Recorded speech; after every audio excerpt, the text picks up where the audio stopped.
திமுகவுக்கு மீண்டும் வைகோ துரதிர்ஷ்டவாதி ஆகிறார். நேருவால் தப்பித்தோம் பிழைத்தோம் என தீப்பெட்டியில் ஜெயித்த துரை வைகோ விஜயை புகழ்ந்து தள்ளுகிறார். வைகோ எப்பொழுதெல்லாம் திமுகவை விட்டு விலகுகிறாரோ அடுத்து வரும் தேர்தலில் எல்லாம் திமுக ஜெயிக்கிறது. திமுகவின் வெற்றிக்கு வித்திடதான் இந்த ராசி இல்லாத வைகோ செல்கிறாரா என்பதை நினைவு கொள்ள வேண்டும்.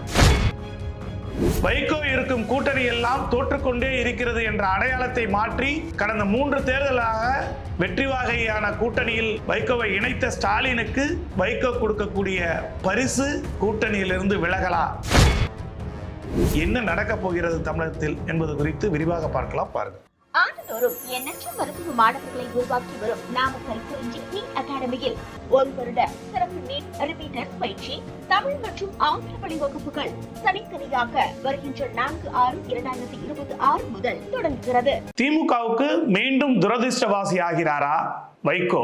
நடந்தது என்ன, நடக்க போவது என்ன என்பது குறித்து இன்று விரிவாக பார்க்க இருக்கிறோம். வைகோவை பொறுத்தவரை திமுகவில் இருந்தவரை சிம்ம குரலன். அவரது பேச்சை கேட்க கோடான கோடி தமிழர்கள் மட்டுமல்ல, டெல்லி பார்லிமெண்டே திரும்பி பார்க்கும் வகையில் அவரை மிகச்சிறந்த பாராளுமன்றவாதியாக அடையாளப்படுத்தி அடையாளம் கண்டு அவரை மேம்படுத்தியவர் திமுக தலைவராக இருந்த கலைஞர் மு. கருணாநிதி. அப்பேற்பட்ட திமுகவால் அடையாளம் காணப்பட்ட வைகோ 1993 வாரிசு அரசியலை எதிர்க்கிறேன், உதயசூரியன் சின்னத்தை முடக்குகிறேன், அறிவாலயத்தை மீட்கப் போகிறேன் என்றெல்லாம் வீரவேசம் பேசி திமுகவை உடைத்து வீரவேசம் பேசி நான் தான் உண்மையான திமுக என்று கூறினார்.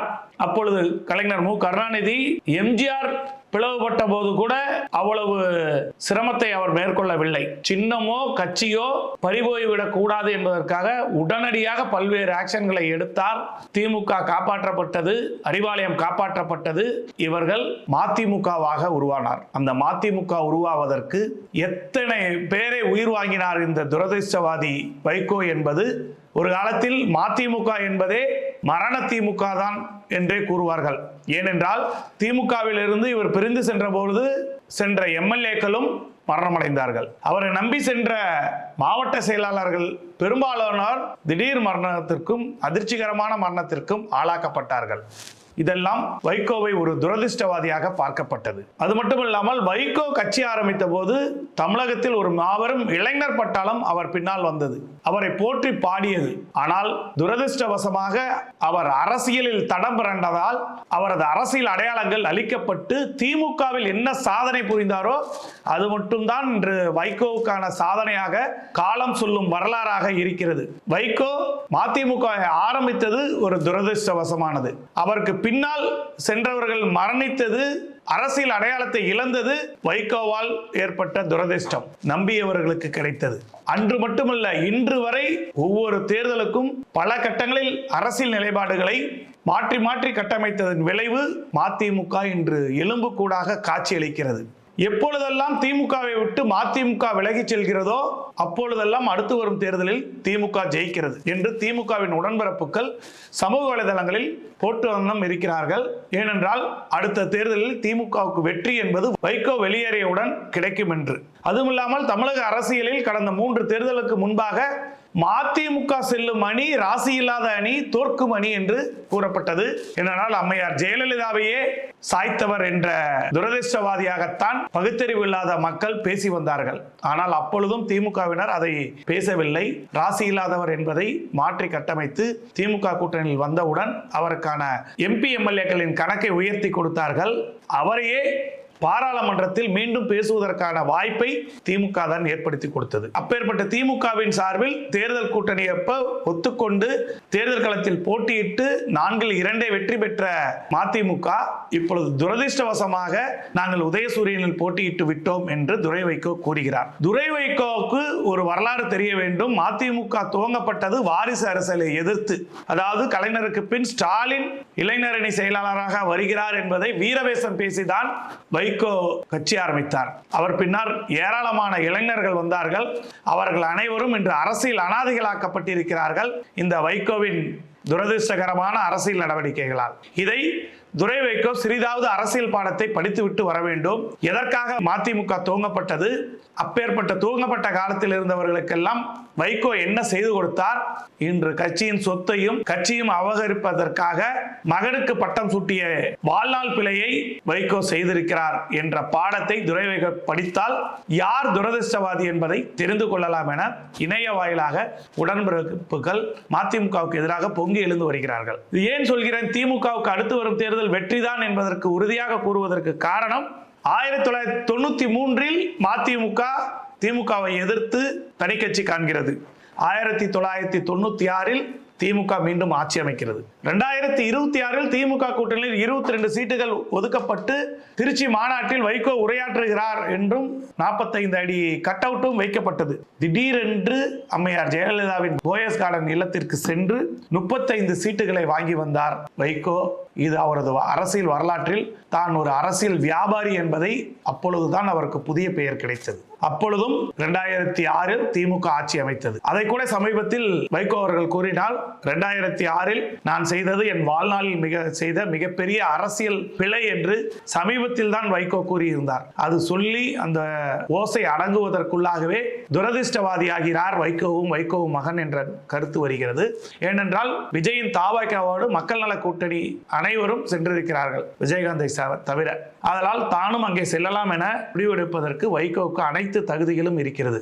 ஆனால் ஒரு திமுகவில் வளர்க்கப்பட்டவர், ஒரு 50 ஆண்டு அரசியல் தலைவர் எப்படி நடந்து கொள்ள வேண்டும் என்பது கூட தெரியாமல் அரசியல் இங்கீதம் இல்லாமல் நடந்து கொண்டிருக்கிறார் என்பதே இந்த சில நாட்களாக நடக்கக்கூடிய விஷயங்கள். முதலாவதாக விஜய் தன் வீட்டிற்கு வந்த பொழுது இவர்கள் எல்லாம் விசிலுக்கு வாக்களித்தவர்கள் என்று பெருமையாக வைகோ தரப்பினர் கூறியது.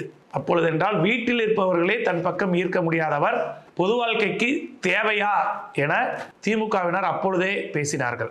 அதன் பின்பு எம்எல்ஏக்களை இழுத்து அதிமுகவை இல்லாமல் செய்யும் நடவடிக்கையில் விஜய் செய்வதை திமுக அப்பொழுது கம்பம் ராமகிருஷ்ணனை இழுத்தது என்று நியாயம் கற்பிக்கிறார். திமுக செய்தது அன்று தவறுதான், அதே தவறை விஜயும் செய்கிறார். விஜய் செய்தது தவறு என்று சொல்ல திராணி இல்லை வைகோவிற்கு. அதற்கடுத்ததாக துரை வைகோவுக்கு தெரிய வேண்டும், தங்கள் கட்சியின் அடையாளம் இல்லாமல் அனாதையாக்கப்பட்டிருக்கிறது. அந்த அடையாளம் இல்லாமல் இருக்கக்கூடிய மதிமுகவிற்கு குடை என்று ஒரு சின்னம் இருந்தது, பம்பரம் என்று ஒரு சின்னம் எல்லாம் இருந்தது. அதையெல்லாம் இழந்து அரசியல் அனாதையான பின்புதான் திமுகவிடம் அடைக்கலம் கண்டார்கள்.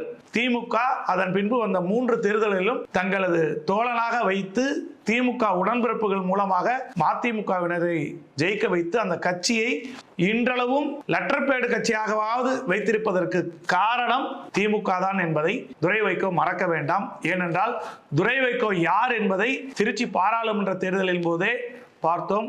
தீப்பெட்டி சின்னத்தில் நின்றார். வைகோ மகன் தோற்றுவிடக் கூடாது, அவரை ஜெயிக்க வைத்து வாருங்கள் என்று நேரு கூறியதை தொடர்ந்து, நேருவிடம் திமுக தலைவர் மு.க. ஸ்டாலின் கூறியதை தொடர்ந்து சுயமரியாதை இழந்து நேருவும் திமுகவினரும் உழைத்து சிறு வாக்கு வித்தியாசத்தில் தீப்பெட்டி சின்னத்தில் வைகோ மகன் துரை வைகோ வெற்றி பெற்றார். அப்பொழுதாவது தெரிந்திருக்க வேண்டும் மதிமுகவுக்கு பலம் இருக்கிறதா, தங்களுக்கென்று ஏதேனும் பலம் இருக்கிறதா என்பதை.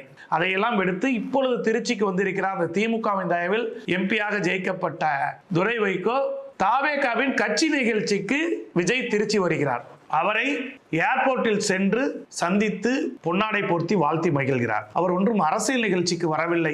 துரை வைகோ, உங்கள் தந்தையார் வைகோவால் அரசியலுக்கு இழுக்கப்பட்டு அரசியல் பழக்கப்பட்டவர்கள் பல்லாயிரக்கணக்கானோர் தமிழகத்தில் இருக்கிறார்கள். அவர்களிடமிருந்து சிறிதாவது அரசியலை கற்றுக்கொள்ளுங்கள், அல்லது அவரது துரதிர்ஷ்டவசமான அரசியல் பிழைகளை தான் பாடமாக எடுத்துக்கொண்டு நான் அரசியலில் ஈடுபடுவேன் என்றால் பாடம் கற்பித்துக் கொடுக்க திமுகவின் உடன்பிறப்புகள் தயாராகவே இருக்கிறார்கள்.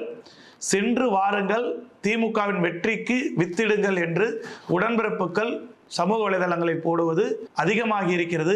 தங்களது அரசியல் நம்பகத்தன்மையை மதிமுக இழந்து பலகாலம் ஆகிறது. அதனால் அவரது செயல்பாடுகள் இனி என்ன நடந்தாலும் அதை யாரும் அரசியலில் ஒரு பொருட்டாக எடுத்துக்கொள்ள தயாராக இல்லை என்பதுதான் மதிமுகவின் கடந்த கால வரலாறுகளாக இருக்கிறது. பார்க்கலாம் அரசியல் ஆட்டத்தில் இன்னும் என்னென்னவெல்லாம் நடக்கப் போகிறது என்பதை பொறுத்திருந்து பார்க்கலாம். பாருங்கள்.